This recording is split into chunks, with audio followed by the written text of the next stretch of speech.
All right, so Ghana marked its 59th Independence Day celebration on the 6th of March. And it was a very colorful event, lots to laugh about and cheer on.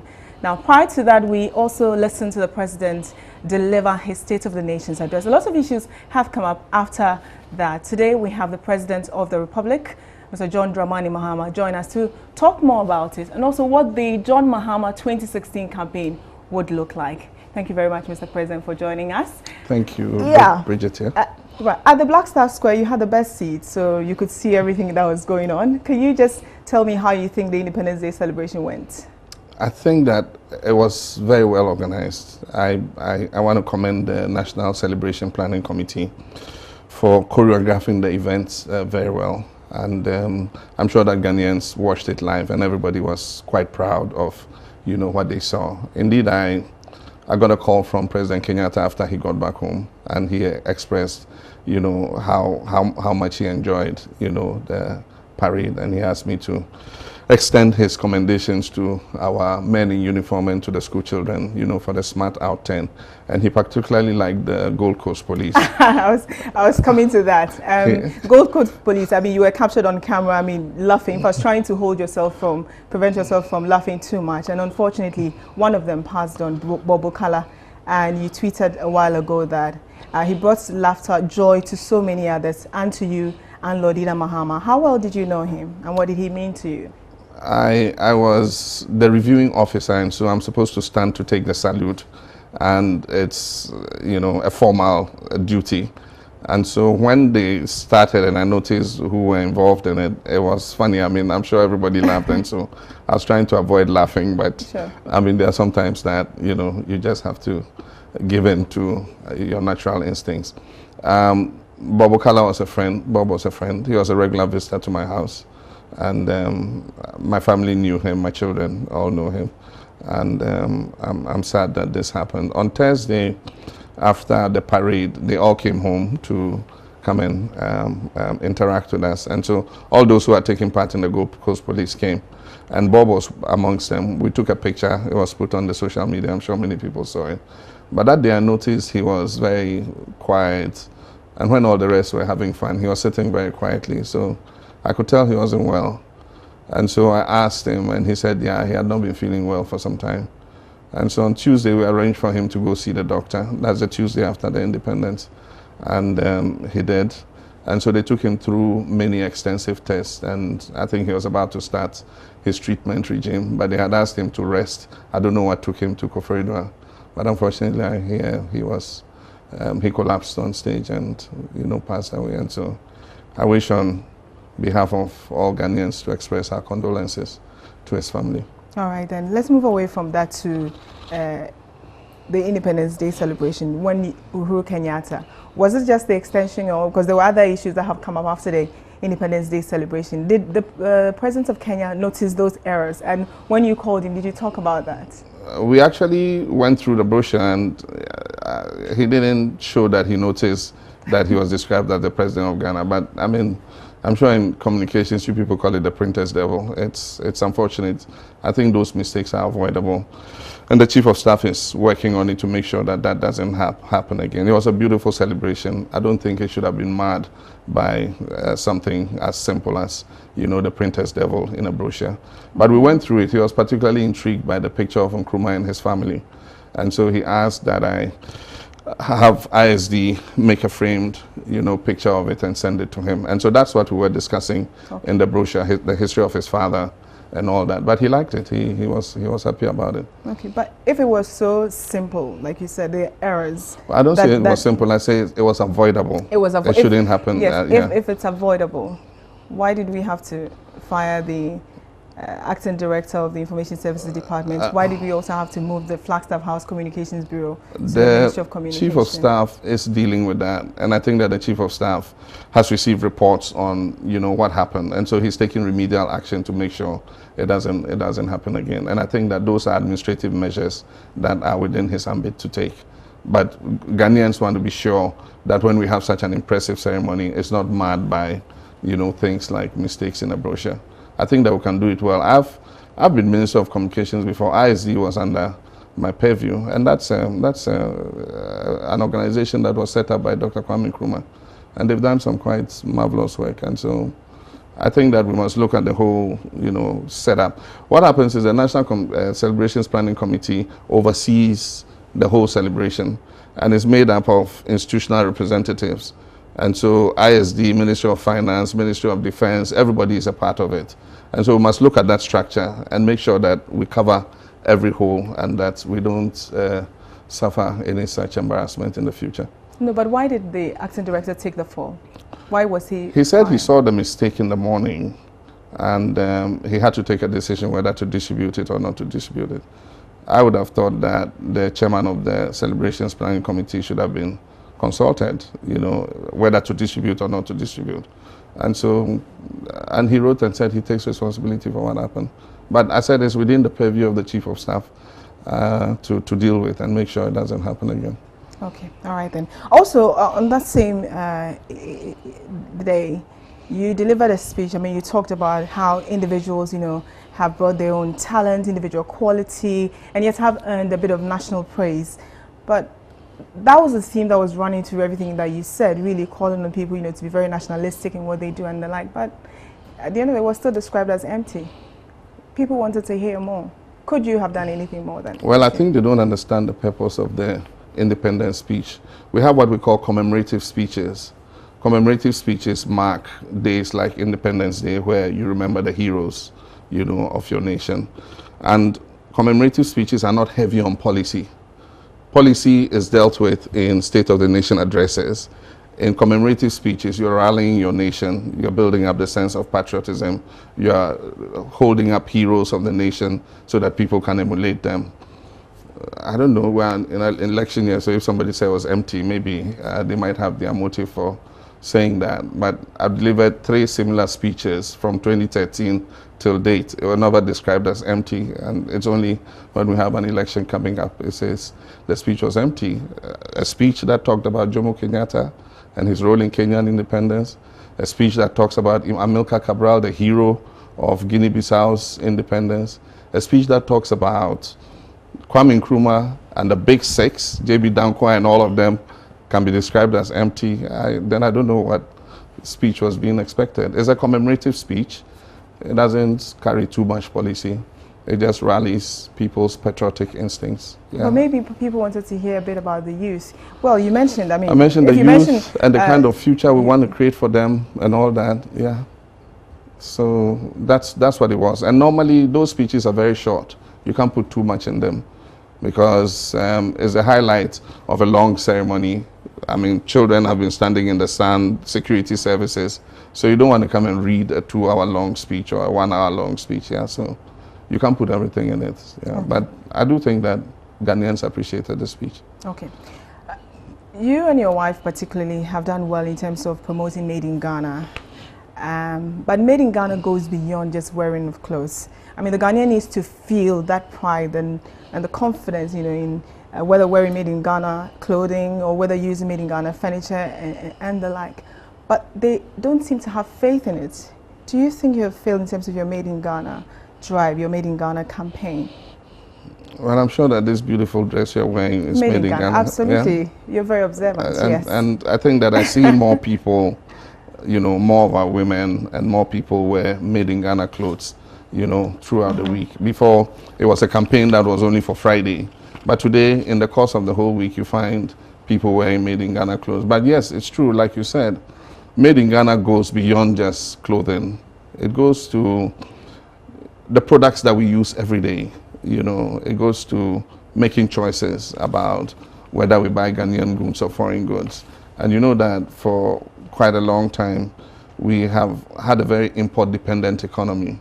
And so even though we're producing comparatively quality goods here, we have had a certain perception that foreign goods are always better than ours. And that is a perception that Made in Ghana wants to reverse. And so I do think that it has made an impact. People are more conscious now in their consumption to ensure that, we're giving advantage to our own producers. And just the clothes they wear is just one example of it. But it even goes beyond just consumption. It goes into being self-reliant in a lot of things. And that is why the other aspect of it is substituting commodities on which we have a huge import bill with producing those commodities locally. And so if we set up the Kumasi shoe factory to produce shoes for the security services and for school children, that is to reduce our import bill in importing shoes from China and other places like that. If we're setting up the Commander Sugar Factory to produce half of the sugar that we eat in Ghana so that we can reduce our sugar import bill of $300 million per year by $150 million, that is part of the campaign of being more self-reliant and relying on Ghanaian-made products. If we give assistance to pharmaceutical companies to produce antiretrovirals, antibiotics, analgesics, all kinds of cough syrups locally, it is to prevent us importing more of those products. Okay. And so it's a more comprehensive campaign than just the clothes we wear. And government is not paying lip service to it. Government is actually, you know, doing the things that would help us to be able to achieve that. If we're growing more rice, currently we're growing 60% of the rice we consume. That is part of, you know, being the self-reliance campaign. And okay, there are many more examples that I can showcase. Savannah Cement Company, all right, produces local cement using our own clinker and limestone. Okay, all right. Well, I'll come to you. You said a number of things. Actually, you said a number of things last year. I'll come to that. But Dr. Parker Sindim said this, that I want government to use its purchasing power to support our own. President John Dramani Mahama should make a rule that nobody should buy anything outside of Ghana when we produce that thing in Ghana. And I would organize a press conference to support him. What's the difficulty with that? Fantastic. We need to amend the Procurement Act to be able to do that. What happens is the Procurement Act says that we should go through a certain procedure to procure goods and services for government. And it does not state clearly that for goods that we produce locally, we should buy those instead of importing or buying imported goods. Now, what it says is it gives made in Ghana goods a preference band. I've forgotten what the percentage is. I think 12% or 15%. And so if you are buying an item, let's say this pen, and there's a pen that is produced in Ghana, and then somebody else is trying to supply you that pen produced in China. The made in Ghana pen, you know, if its price exceeds up to 12 to 15% the price of the competitive good, then you must take the made in Ghana good. That is the provision that has been made for made in Ghana in the Procurement Act. And so if we want a blanket statement, and that has been discussed over time, that for goods that are produced in Ghana, whether their prices are 50% more expensive, you understand, then they must be procured in Ghana. But if you did that, then it means that your budget costs might go up, because if the Ghanaian product is far more expensive than the foreign product, then it means you must be prepared to buy it, and that's going to come out of the consolidated fund. So without doing that blanket rule, but still making Ghanaian products more competitive, you give them a certain percentage. I think that that percentage should even be increased to about 20%, so that if even a Ghanaian product is 20% more expensive than a foreign product, because its manufacturer is creating jobs in our economy, we should go for the Ghanaian product. You're the President of the Republic. You can make that. It has to go to Parliament. I don't make the laws. The laws are made in Parliament. We've asked that an amendment of the Procurement Act be done. The Procurement Act was passed in President Kufuor's time. It's been operating for some time. We've noticed some loopholes in it. And so there's work ongoing. The Public Procurement Authority and the other stakeholders are going through it to make the necessary amendments. And once they've done that, it goes to Parliament. And when Parliament approves it, we start to implement, yeah. All right. You wrote this. My commitment to Ghanaian businesses is unquestionable. Let's patronize made in Ghana goods in order to sustain our economy. May 1, 2015. May 4, 2015 is that my commitment to Ghanaian businesses is unquestionable.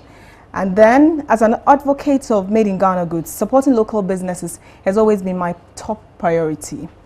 And these were some of the responses you got to that. Now, Parliament bought chairs and tables from China, and you preach to the ordinary Ghanaian to buy made in Ghana. Please lead by example. And that's from Debian. How did Parliament purchase Chinese furniture? It's like Ghanaians want to support their own, but they see a certain betrayal, which obviously pushes them back. So how do you get over that? How do we get over that? I think that we must understand the workings of government. And once we understand that, then you know where these questions should be directed to. We have But separation. did you feel betrayed? We have separation of powers. And as much as possible, as head of the executive, we are pushing for people to use more made in Ghana. Procurement in Parliament and the judiciary does not come under the ambit of the president. Indeed, I'm not supposed to interfere in those other arms of government. I would believe that we could find comparable furniture here. I already understand the basis on which those procurements were made, but I will continue to advocate. And I think that Parliament and the judiciary and all the other arms of government should make a conscious effort to ensure that for the things that we can produce, we produce them locally. When I go to Parliament, the seat that I sit on was carved by a local Ghanaian carver, Antobam, something Antobam. The vice president's seat was carved by a local Ghanaian, and so when the executive comes into Parliament, we sit in seats that were carved by Ghanaians. MPs too can sit on seats that were made by Ghanaians. And so there's a lesson we should take forward. And, I wanted a response to that. Did you feel betrayed? Because this actually happened a few days after you had actually gone to Parliament and spoken to them and championed and what you were, everybody was talking about it, and you promoted the shoe you even wore and the like. And then you saw that. I'll not use the word betrayal. I just think how did you feel? I just think that it is a consciousness we must all develop. And Ghanaians felt disappointed that we didn't use our own furniture instead of importing furniture. But it's a consciousness that takes time to develop. And as we continue the campaign, I'm sure people will begin to develop that consciousness and look out deliberately, for goods that we have a comparative advantage to produce. Okay. What deliberate policies have you made to ensuring that we buy from local? Like I said, it must be contained in the Procurement Act. And so once we do the amendment to the Procurement Act, that will be a deliberate policy to give advantage to Ghanaian businesses. Okay. But let me say that I have given specific directives which are beginning to yield results. Okay. For instance, I said that for all road and building construction that is financed from Government of Ghana funds, the majority of those projects should go to Ghanaians. And I'm happy that today 95% of contractors working in the road construction sector are Ghanaians. It wasn't so a few years ago. We had a lot of, Asian companies and other companies, from all over the world, competing with our Ghanaian contractors. Today, our Ghanaian contractors are doing well. They are improving their equipment stock. They are doing projects that formerly people thought only foreigners could do.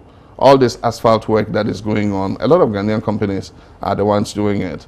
If you take a few years back, there were only 6 companies that had asphalt plants in Ghana, and all the 6 companies were foreign owned. Today, 22 companies have asphalt plants. And of the 22, if you take aside the 6, the rest are all Ghanaian companies. Okay. And so we're giving effect to the things that we say. And that is why evidence-based learning is important, to be able to showcase exactly how that is helping to transform things. Otherwise, these are things that people take for granted and then don't realize that there's something going on. Okay, I'm glad you mentioned evidence-based because I'm going to evidence-based. That's the State of the Nation's address, and you adopted an evidence-based approach. You were talking, you mentioned a name, and the whole, our eyes will move to, if it's Aisha too that you mentioned, we'll have to look for Aisha to Zainabu, and then we'll be looking for Mr. President. Was all that necessary? Did we have to bring all those people to there? It was. For what? To what end? Is it that people don't believe you? No.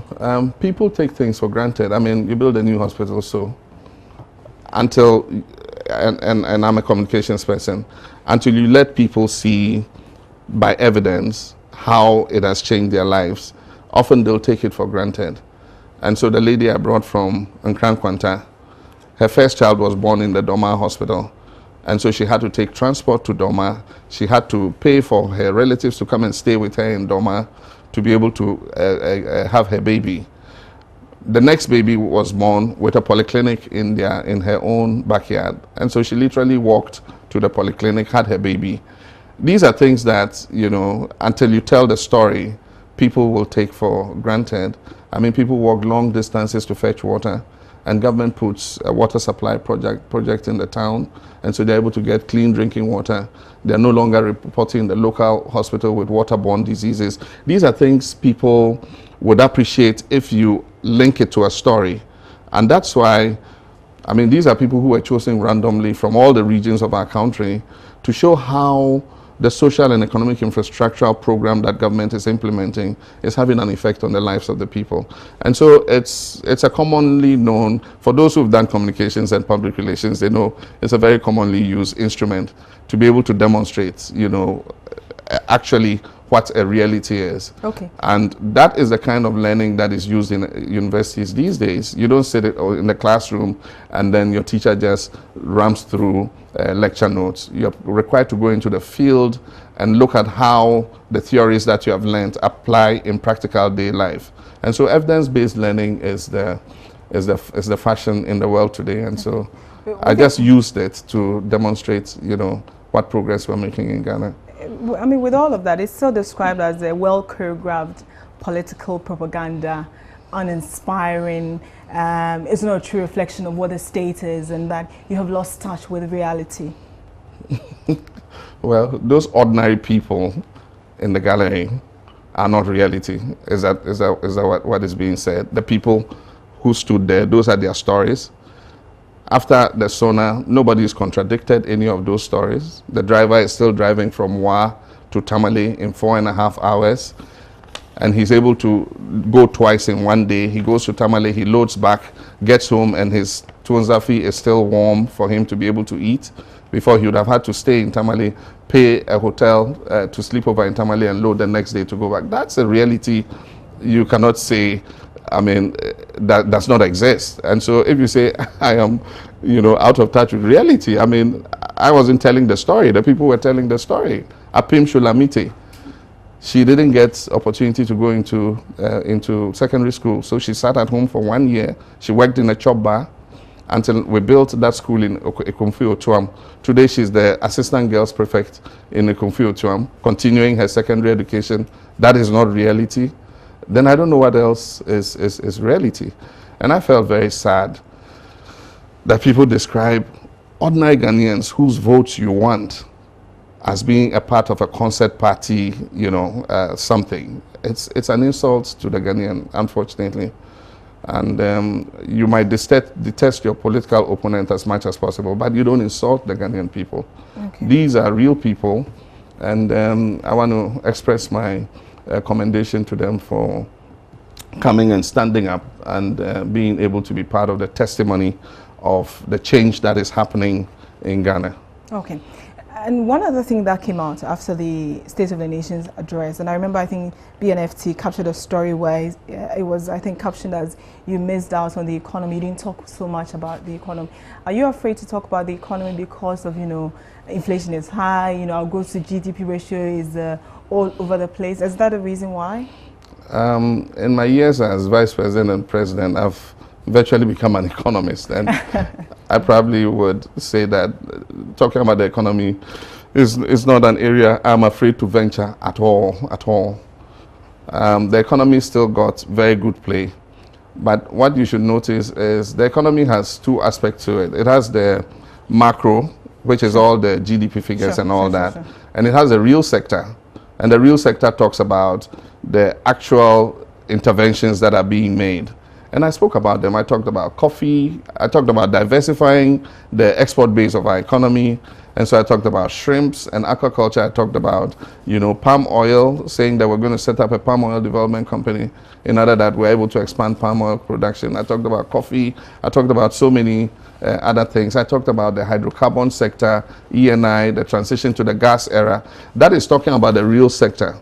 I went very little on the macro because the week before, the Minister of Finance had done a big press conference giving the end of year numbers for 2015. I would have just been parroting the Minister of Finance if I went to Parliament and said exactly the same things that he said. We had a target for inflation, a deficit to GDP target of 7.3%. The outturn is 7.1%. He put that out.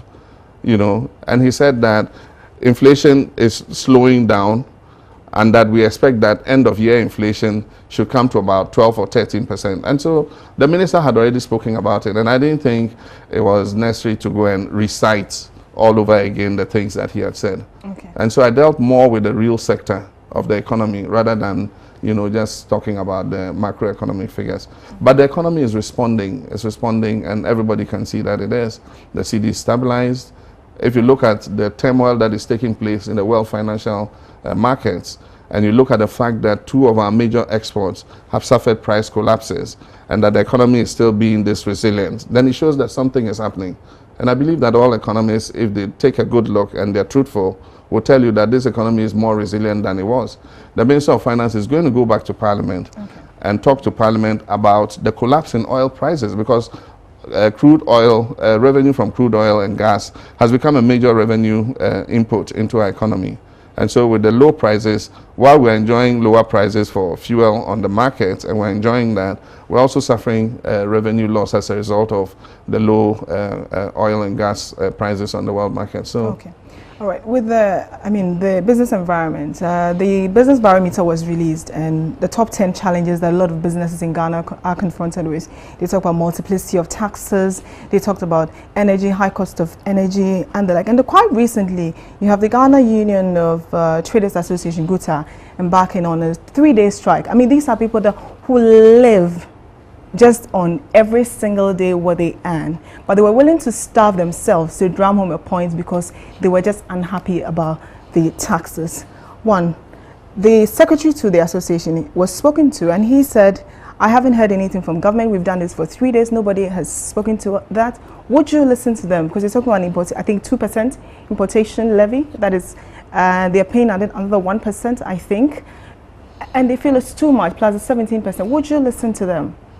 The Minister of Trade was out of the country at the time, and if I remember, the Deputy Minister of Trade met with them and listened to them and gave them assurances that government will sit and look at some of the issues that they had raised. A lot of the things they've raised are not new. One is about the 3% special import levy. It was introduced in 2013. It's not a new tax. It's been there since 2013. It was supposed to be to expire in 2015, but at the time we were starting the IMF program, and so when the minister went to Parliament, you know, upon the expiry of the special import levy, the parliamentary committee, you know, suggested that since you were starting an IMF program and one of the things you needed to do was to raise revenue, then let's postpone the expiry of the special import levy from 2015 to 2017. And so GUTA knows that in 2017, that levy is expiring. And that levy has been there since 2013. So it's something that we've lived with since 2013. It's not like it's a new levy that has been introduced this year in 2016. You get my point? There's a 1% processing fee. It's been there always. It was paid to the destination inspection companies before. Now we've taken out the destination inspection companies because they've gone to a single window system. And so the 1% is still paying the cost of the processing under the single window. It's not a new levy, it's the same. The only other things they complain about are the common external tariff. The ECOWAS. Now the common external tariff is an ECOWAS-wide implementation. It's not only us implementing it. If you add Ghana, aside from Ghana, there are 12 other ECOWAS countries that have started implementation. So 13 of us are implementing. And this is supposed to harmonize, you know, duties across the sub-region so that we can move the next step into a customs union. And you start by harmonizing your taxes. So we all went to Dakar and we agreed on the common external tariff. And we committed to start implementation this year. And so we've started implementing it. It's not only in Ghana, it's in Cote d'Ivoire, it's in Togo, it's in Benin, it's in Nigeria, and all the other countries. Now what happens is, with the common external tariff, we have 5 bands. So you have 0%, you have 5%, you have 10%, you have 20%, and you have 35%. And they have classified the goods in those bands. For instance, if you take 0%, pharmaceuticals fall in 0%. Then if you take 5%, it's normally intermediate goods like raw materials and other things. They attract 5%. So if you look at the effect that has taken place in our customs administration, some goods have remained the same. We estimate that about 47% of goods have remained in the same tariff band. No, 43%. So 57% of goods have changed. Of the 57%, about half have gone down, and so those who are importers of those goods are enjoying a lower tariff band, and about half have gone up. You get what I mean? Yeah, I get the point. But so, if after taking away our own customs and adopting the ECOWAS customs, there have been changes in the bands. And so some importers are happy because in the new common external tariff, their tariffs have gone into a lower band.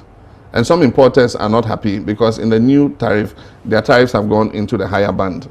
And so that is what is happening. And so some importers go and say, oh, but these things, but all of us sat together and all of us sat together and said that let's agree on these common external tariffs.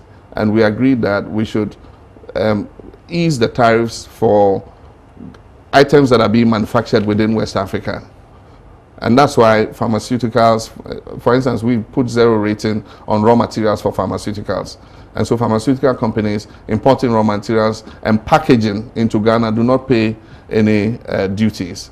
And so we cannot eat our cake and have it, unfortunately. And this is something that binds all of us as ECOWAS. Ghana cannot say we will not implement it. It's a decision that all of us went and commonly took. The only other thing I think the complaint is the excise stamp. There is an excise stamp for excisable goods. And so it covers soft drinks, it covers alcohol, spirits, it covers tobacco and other things. And they're supposed to buy an excess stamp and fix it to it. This is to make sure that we check fake goods coming into our system and then making sure that goods that are imported, that are coming to compete with our local goods, have actually paid their excise duty, because they're coming to compete with our water producers. We're producing all kinds brands of water here, and somebody decides to import water from outside. So we say pay an excise duty and put a stamp on it so that when we see it in the market, we know that you paid your excise duty. That's the only other thing that I know. Was it a problem of communication? Was it a problem of consultation? I think there's a problem of communications. I think that I hear a lot of conferences were held, to explain, but you can never have enough communication. And so I think that it should be a continuous thing. The Ghana Revenue Authority, the Customs, Ghana Customs and Excise Prevention Division, I think all of them must continue this education so that people understand, what is going on. Okay. Mr. President, I was listening to the Mr. Ejenim Boateng, Ghana Telecom University College, and he explained that currently what we are experiencing is a suppressed demand on Dumso, that we are not generating the 2,300 as we are supposed to say in our peak. We're just generating around 1,500 and the like.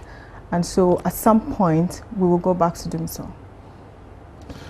I find it strange when, I don't know if he's an expert. Ghana Telecom University, obviously, I don't think. Ghana Technology University College, sorry. Ghana Technology. Okay, yes. All right. Okay, I don't know where he is getting his figures from, but I think he should leave it to the experts to talk about.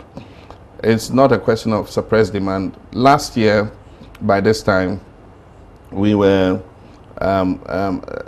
experiencing a demand for power of about 1,900 megawatts. Last year, by this time. This year, at this time, we estimate a demand of about 2,000 to 2,100 megawatts. That cannot be suppressed demand. The demand for power at this time this year is higher than the demand for power at the same time last year. How can you talk about suppressed demand? He cited the example of industries have had to operate on half capacity. Yes, that's in the domestic setting, we're enjoying it, but industries are suffering. That's because there wasn't enough power, and it was expensive to use generators. Now that we have enough power, from when did the power stabilize? From January. It will take time for industries to resume their production, but I believe that industries, with the availability of power now, are beginning to produce at full capacity. And so I don't know what survey he would have done, but sometimes people just spew these things into the public, and on what basis is he saying that it's because of suppressed demand? Give the example of Valco, where he says they're supposed to operate. Yes. No, I thought that Valco has been down since the previous government. We have suffered suppressed demand from Valco. If he talks about Valco, yes, and it didn't happen today. It was inherited because we were running short of power. It was necessary to give power to business, industry, and residential, Valco alone consumes almost 300 megawatts of power. If we're to switch Valco on today, we'll have to take 300 megawatts out of the system to give to Valco. And so for quite a long time, Valco was shut. It was when Professor Mills came that Valco was reopened and asked to do one port line. And so to save jobs in Valco and also to maintain the downstream aluminium industry, because once Valco shuts down, they have to import the aluminium ingots from outside. And so Professor Mills took a decision that, look, it's not going to be profitable, but let's still allow Valco to run in order to save jobs and to produce for the downstream aluminium industry. And so we asked Valco to start with one port line. And so they've been running one port line for several years now. After Valco's suppressed demand, it's existed, from the time Valco was shut down. Okay, the quick one. How worried do you get when you read in the papers that VRA is owed $20 million, or this company owes VRA $40 million and is asking for, say, 50% off it? How worried? Because in the Ghanaian's mind, it is a warning of things to come. So how worried do you get when those I know the particular company you're talking about is a mining company, and it's just one. They started to experience problems when the price of gold dropped, and so it meant that they were not earning as much as they could, and so their bills with VRA piled up, and then they made an offer and said, look, they'll pay half of the money and VRA should write off the rest. And VRA said, no, if you have half of the money, yes, you pay it, and then the rest will agree with you a schedule for repaying. And so VRA hasn't forgiven anybody debt, but naturally VRA itself has a lot of legacy debts. The debts of VRA and the power utilities has accumulated over the years. And that's why one of the solutions to the power crisis was not only putting in enough generation. One of the solutions was also to do something about VRA's legacy debts, or the power utilities legacy debt. And that's why we introduced the energy levy, to help them pay off those legacy debts, clean their balance sheets, so that they are better able to sustain the power that they are generating. The good news is that we can put in more generation.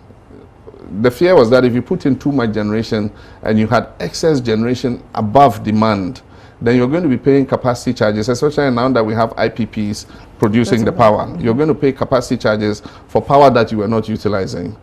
I met the ECOWAS Electricity Regulatory Commission just last week, and they announced that the regional electricity market is starting at the end of 2016. And so once it starts, they're harmonizing the pricing and everything. Anybody who has excess power that you're not using immediately, you can put on the regional electricity market. And so it gives Ghana the advantage to be able to put in as much generation as possible so that it satisfies not only our local demand, but if we have any excess, we can put it on the regional electricity market and sell it and bring dollars into our country. But let me explain to you one thing. We have been used to cheap power because Akosombo is 1,020 megawatt plant. And its hydropower is the cheapest. It's about 6 cents, per kilowatt hour. I just want to make this quick point. It's about 6 cents per kilowatt hour. Today, as I speak, Akosombo is producing only 380 megawatts of 1,020. Sure. And so it means that the amount of cheap hydropower we had in our energy mix, we call it an energy mix, has reduced. And instead, we've brought in more thermal power. So there's more crude oil and more gas, which is more expensive than hydro. And so it means that the unit cost of producing power has gone higher because you have less hydro feeding in. I hope you understand. Oh, sure, absolutely. Yeah. Absolutely. So you cannot pay tariffs at the same rate as when you had another 600 megawatts of Akosombo in the system. And that is why there has had to be an increase in tariffs if we are to sustain the generation. And I think that Ghanaians prefer a system where they have access to the power, you understand, and pay a little more than not have the power at all. I think that that's a decision we made long ago. And I just ask that Ghanaians understand the circumstances in which we're going through. If the rains come and they are heavy and Akosombo gets filled, we'll have an extra 600 megawatts feeding into the system. Okay. And that should bring tariffs down, definitely. All right. Mr. President, you have championed this, building of 200 community day SHS. Now, some critics say that the community day SHS will not benefit the communities in which they find themselves because of the system that we're running. So, of what benefits then, of what importance is it to the community that they are cited? I don't understand how they will not benefit the community. This example because we're I gave using you, the computer system. You don't decide where you would go to school. the community day schools are supposed to absorb, children in the community who do not get placement in secondary schools of their choice. And so, like I said, Apim in Ekumfi did not get a secondary school to go to. And so the headmaster of the Ekumfi Community Senior High School, who is the former NAGRAT president, has enrolled children from within the communities to come into the school. And the last time I knew, there were about 300 and something students who would not have continued to secondary school. They finished JHS, they passed. So that is outside of the computer system. That is outside of the computer's placement. The community day schools have not been put on the computer placement. Actually, there's a review of the computer placement system ongoing. And so once that review is done, I'm sure that they would decide whether it is useful to put it on. But I think that there can be a local catchment because they are day schools. And so you cannot post a child from, say, Chichire to Ekumfi Community Day School. I mean, where are they going to? Where are they really going to stay?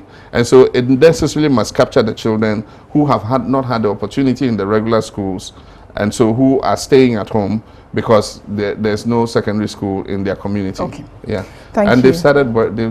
They've started admitting already. Okay. Well, one would say government had access to oil money, and you've embarked on infrastructure, massive infrastructural development, and so what? And then you borrowed as well. So what is there to really celebrate, or is it something to champion as an achievement?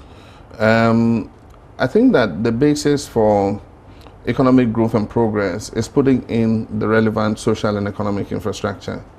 One, it helps to promote investment. It attracts foreign direct investment. It promotes local investment. But even if you look at most countries that have been going through the world economic crisis, have been going through economic crisis, one of the ways of stimulating growth in the economy is public works. And so in building those hospitals, in building the schools, in building the roads, Ghanaians are being employed. Ghanaian companies are the ones building the schools. All the schools are being built by Ghanaian companies. The roads are being built by Ghanaian companies. So it's stimulating employment. It is recirculating that money within the economy. So even the process of putting in the social and economic infrastructure is stimulating growth in the economy. I gave an example. The 4 schools that I commissioned, the community day schools, Sure. In the period of construction of those schools, they employed 600 artisans for the 4 schools. There were masons, foremen, electricians, plumbers, Okay. I mean, just name it, laborers, crane operators, and everything. And so even in the process of building the schools, we're creating employment for Ghanaians. And we're building 123 of them. So 600 times of 4 Okay. by 123, you can just imagine how many people are gaining employment. And then add the hospitals, add the water systems, add the roads and everything. You must put in place the social and economic infrastructure. And then based on that, you can build economic prosperity. And so we're doing the best we can. And the point is, there's a lot of exaggeration about borrowing. The borrowing has not been excessive. I heard one of the political leaders say during this government we had borrowed $37 billion. The total debt of Ghana as I stand today from independence is $24 billion. How can this government have borrowed $37 billion? Does it make mathematical sense to you? And yet this person goes repeating it over and over again. For what purpose, you don't know. We must tell the people the truth. The thing is, you can lie your way into power.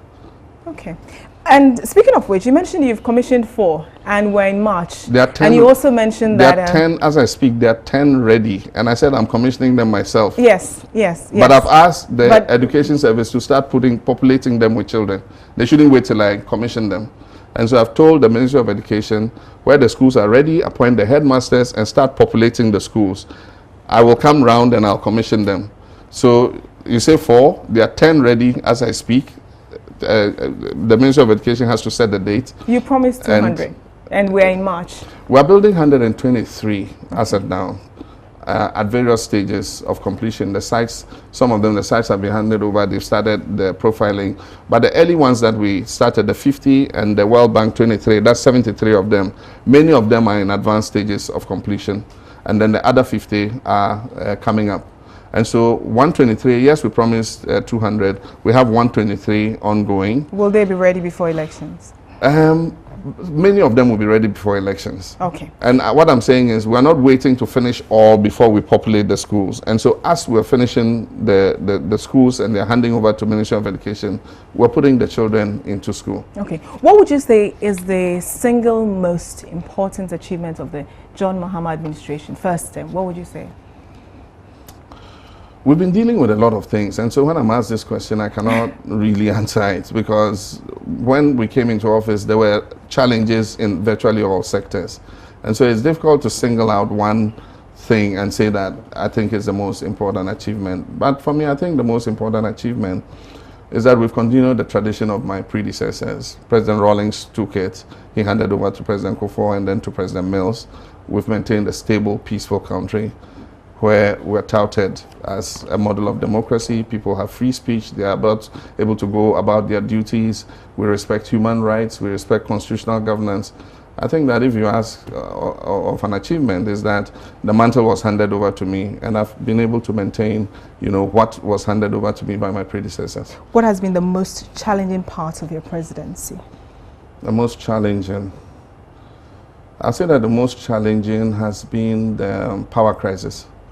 Yeah, it is the one thing that has engaged, a significant part of my attention throughout this administration. I've had the most briefs from the Minister of Power than from any other minister in my administration, even more than the Minister of Finance. And so if you ask me what the most challenging issue was that I had to deal with, then it's the power crisis. Okay. You talk about my government is, when we hear something, we investigate it. If somebody says something is going on here, we go there and we investigate it. So you're committed to fighting corruption. And do you think that has given your government rather a bad name? I spoke about it in the State of the Nation and said that... Because you really sounded worried in the State of the Nation. Yeah, I said the political risk you face in investigating corruption in a society that is open with a very, vibrant media, is that it heightens people's perception of corruption. Unfortunately, in the past, corruption was investigated only when one government handed over to the next. Then the new government went after the, officials of the old government to account. In this government, we're not waiting to hand over, before investigations take place. As and when corruption is coming to our attention, we're dealing with it. I authorized the committee, as the minister, to establish the committee that investigated JIDA and brought out the recommendations, and we're following up on those recommendations. Okay. National Service Secretariat, I authorized the BNI to continue with their investigations. We sacked 163 people. We have 35 people before the law courts as I speak presently. We've conducted investigations into national health insurance. People have been interdicted. And so I said, as and when those cases come to our attention, we're going to continue to investigate them. But the thing is, corruption should not be something that is trumpeted, not based on any sound evidence. The most credible measure of corruption is the Transparency International barometer report. And in the Transparency International report, of the 46 countries that were surveyed in Africa, Ghana was 7th, ahead of so many other African countries. Ghana came ahead of 112 other countries in the Transparency International report. And so that is more of a scientific measure than politicians just walking and making claims of corruption, all over the place without any substantiation. Okay. That can be worrying, because what it does is it does not promote the fight against corruption. It rather, draws back the fight against corruption. I believe that One, we must put in place the steps that prevent corruption from happening. And so under my government, we've passed some of the legislation that will help tighten the fight against corruption. We are employing technology to try and reduce human discretion in a lot of things. Public financial management system in Ministry of Finance, the gift system has been rolled out. The MDAs are all being hooked on so that in real time, transactions are conducted on that platform, and do not give people the opportunity to go forge and fake documents. These are all things that we're doing. But Mr. President, well, I've heard others say that we live in the country and we're experiencing it regardless of what Transparency International says, and that yes, investigations will be done. You've cited the example of National Service where some persons have been arrested. Suddenly what happened? Last year, Transparency International was important. The year before, it was important. Suddenly, this year, in an election year, we live in the country, forget about transparency. I mean, you cannot eat your cake and have it. You cannot create double standards. If we accept that Transparency International is the most scientific instrument we have for measuring corruption now, and suddenly this year, the results come and we're not happy with it, so we say, no, we live in the country. Okay, you live in the country. What scientific measure of corruption do you have? It's your perception. And I'm saying that the political risk that I take is that in investigating corruption, it heightens people's perceptions. Because the media reports it, you hear it, you understand. There are governments that refuse to investigate and said quite bluntly, will not investigate corruption and bring down our government. Okay. What would be the theme for the, candidates John Mahama 2016. 2012, it was access to education, let's improve, let's eliminate schools under trees. So education was very, very big for you in 2012. What would the John Mahama 2016 campaign look like? Our campaign manifesto is being worked on, and I wouldn't want to preempt, what they're going to come up with. I know that the campaign team is being formed. It will be announced soon. And so I cannot preempt it, but certainly the campaign this year is going to try and showcase to the Ghanaian people what we've been doing and how we can continue to build on what we've been doing. And so it's going to be an evidence-based campaign, and we're going to showcase, what the effects of the socio-economic transformation that we've been undertaking has been on the lives of the people, and if given the opportunity for another 4 years, how we're going to make that even, more significant in their lives. Okay, your main contender is Nana Akufo-Addo, and the Institute of Economic Affairs, they organize these debates for presidential candidates. Are you willing to debate, and will you be able to debate Nana Akufo-Addo?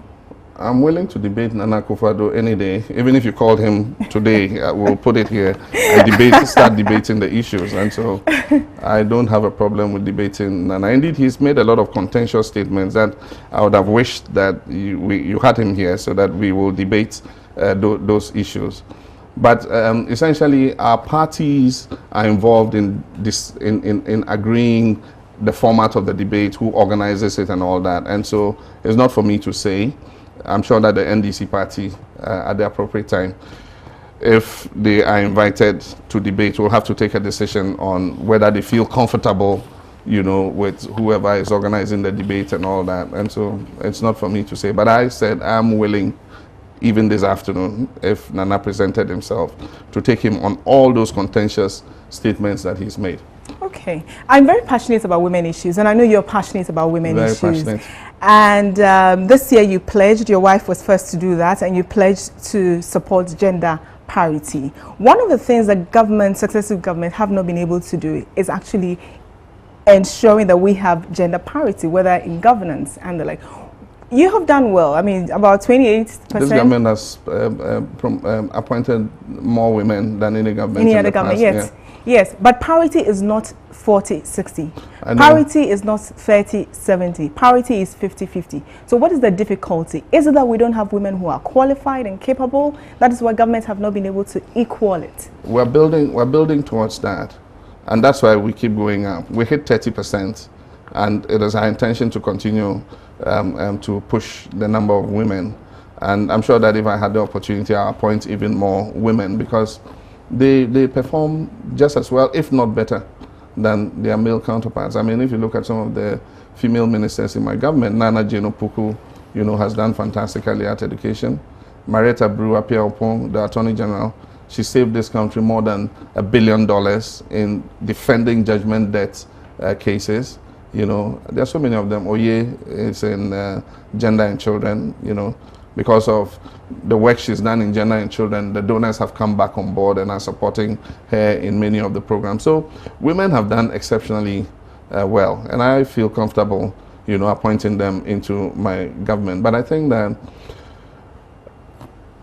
part of the problem is women sometimes find it, because of the nature of our politics, and the nature of the very aggressive media environments, it takes quite some courage to take that kind of responsibility. And so there are a few cases in which... Would you want to share that? Because I want to know if anybody has refused to serve in your government, and what reasons names was assigned to that. I cannot mention for personal reasons. Sure. Yeah, but there are a few cases where I have asked somebody to serve in my administration, and they have asked me to give them time to think about it, and then later they have declined. What reasons? Personally, just say personal reasons. But I do think that it is our political environment, it is our penchant to politicize everything and attack office holders. It takes quite some courage to, accept these kinds of appointments. And I wouldn't say, but even if you look at elective politics and you look at the number of women offering themselves to run for parliament and things, you find that men are more prone to go into politics than women. But I think that is changing with time. We're having a lot of role models now for women. And so I think that is encouraging more women. And so as time goes on, I'm sure that more women will be offering themselves. And I'm willing, if I find any qualified woman, I will appoint her into position. Okay. As the final one, as the co-chair of the Sustainable Development Goals, how are you going to leverage on that for Ghana's economic development? I think it was an honor for the whole of the country for me to have been appointed, as a co-chair. I think it's a recognition of Ghana's, democracy and the role that Ghana is playing in the international community. And so all of us must take pride in that appointment, and I'm going to serve creditably in order to make my country proud. Just yesterday, on Friday, I spoke to the Prime Minister of Norway. She's my co-chair. Sure. Yeah, and we discussed, some of the work we're going to do between now and the end of the year. It's particularly difficult for me because I have an election year, sure, but still it's a responsibility that I take seriously. And so I spoke to her about how we could jointly continue to coordinate this responsibility. And we will be talking from time to time with her, my co-chair. And what will happen is, on the sidelines of any event that we have, UN or EU or AU, we would hold meetings so that we can bring the members of the advocacy group along and then plan the programs that we're doing. It's a 15-year program. And so we're going to carry out this duty for the next 15 years.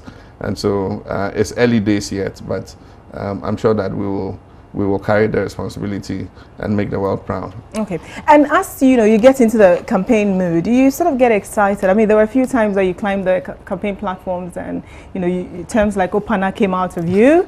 There was, one, and I heard somebody say, the more measured Mahama that we know. I think when you commented about people criticizing you if they've not been in government, said the more measured John Mahama that we know was not the one that we saw. Do you think that one could be misconstrued to looking at what is happening in the US, where Donald Trump climbs the stage, says things, and now people have taken is generated into violence? And are you going to go that way, and what implications do you think that would have? I'm sure that everybody appreciates jokes, even on the political platform. Opana was meant to be a joke. Opana means wojafo. I know. So even in our local language, we have wojafo. You understand? So, but you're referring to your opponents. Opana means wojafo. Okay. So if I say that, in jest, I think that people can take that lightly. But I can understand. I've cut a certain image as a politician, who is fair and friendly to even my political opponents. I tolerate other opinions. And I believe that you don't have all the knowledge in your head. And so whatever somebody else is saying has something useful in it that you can benefit from. And so that's the kind of image I've got as a politician. And so sometimes when you enter the political fray, you know, is it a frustration people who or the comments get to you? People who admire me get a bit, you know, troubled. And so after that period, I received a lot of calls from, you know, many people, and they said I should just continue to be myself. That's how they know me. And so I'll continue to play my role the way, you know, that will make this country progressive. All right, but speaking of jokes, the picture of you with Uhuru Kenyatta, you know, were you pointing the arrows on there? On the brochure? No, like I said, that was just by the way. Thank you very much, Mr. President. You heard the President of the Republic, President John Dramani Mahama, talking to us here on NewDay. A very big thank you for making time to joining us. There's a lot more coming up on NewDay. We're back shortly.